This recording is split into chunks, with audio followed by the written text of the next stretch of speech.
ಬಂಗಾಳ ಚುನಾವಣೆಯಲ್ಲಿ ಬಿಜೆಪಿಯ ಗೆಲುವಿಗೆ ಕೊಡುಗೆ ಅರುಣ ಬೆನ್ನಡೆಗೆ ಸನ್ಮಾನ. ಪಶ್ಚಿಮ ಬಂಗಾಳ ಚುನಾವಣೆಯಲ್ಲಿ ಭಾರತೀಯ ಜನತಾ ಪಾರ್ಟಿ ಸಾಧಿಸಿದ ಗಮನಾರ್ಹ ಯಶಸ್ಸಿನ ಹಿನ್ನೆಲೆಯಲ್ಲಿ ಪ್ರಮುಖ ಪಾತ್ರವಹಿಸಿದ್ದ ಅರುಣ ಬೆನ್ನಡೆಗೆ ಅವರ ಸ್ವಗ್ರಾಮದಲ್ಲಿ ಆತ್ಮೀಯ ಸನ್ಮಾನ ಕಾರ್ಯಕ್ರಮ ನಡೆಯಿತು.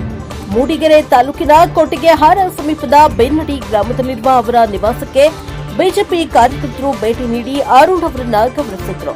ಈ ಸಂದರ್ಭದಲ್ಲಿ ಕಾರ್ಯಕರ್ತರು ಅವರ ಸಂಘಟನಾ ಸಾಮರ್ಥ್ಯ ಹಾಗೂ ಪಕ್ಷ ನಿಷ್ಠೆಯನ್ನ ಶ್ಲಾಘಿಸಿದರು. ದೇಶ ಸೇವೆಯ ಧ್ಯೇಯದಿಂದ ಉತ್ತಮ ಸಂಬಳದ ಉದ್ಯೋಗವನ್ನ ತ್ಯಜಿಸಿ ಸಂಘಟನಾ ಕಾರ್ಯಕ್ಕೆ ತೊಡಗಿಸಿಕೊಂಡ ಅರುಣ್ ಹಲವು ವರ್ಷಗಳಿಂದ ಪಕ್ಷದ ವಿವಿಧ ಜವಾಬ್ದಾರಿಗಳನ್ನು ಸಮರ್ಥವಾಗಿ ನಿಭಾಯಿಸುತ್ತಾ ಬಂದಿದ್ದಾರೆ. 2019ರ ಲೋಕಸಭಾ ಚುನಾವಣೆಯಲ್ಲಿ ಕಣಗಳಲ್ಲಿ ಅವರ ತಂತ್ರಗಾರಿಕೆ ಗಮನ ಸೆಳೆದಿತ್ತು. ಇತ್ತೀಚಿನ ಪಶ್ಚಿಮ ಬಂಗಾಳ ಚುನಾವಣೆಯಲ್ಲಿ ಸಿಲಿಗುರಿ ಉತ್ತರ ವಲಯದ ಸಂಘಟನಾ ಪ್ರಭಾರಿಯಾಗಿ ಕಾರ್ಯನಿರ್ವಹಿಸಿದ ಅರುಣ್ ಸ್ಥಳೀಯ ಪರಿಸ್ಥಿತಿಗೆ ಅನುಗುಣವಾಗಿ ಕಾರ್ಯತಂತ್ರ ರೂಪಿಸಿ ಪಕ್ಷದ ಗೆಲುವಿಗೆ ಮಹತ್ವದ ಕೊಡುಗೆ ನೀಡಿದ್ದಾರೆ ಎಂದು ಕಾರ್ಯಕರ್ತರು ಅಭಿಪ್ರಾಯಪಟ್ಟಿದ್ದಾರೆ.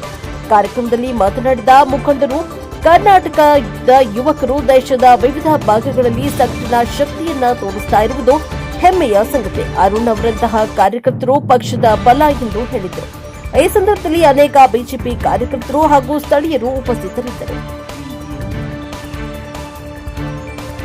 ಬ್ಯೂರೋ ರಿಪೋರ್ಟ್ ಪ್ರಕಾಶ್ ಬಕ್ಕಿ, NKS TV4 ಮೂಡಿಗೆರೆ.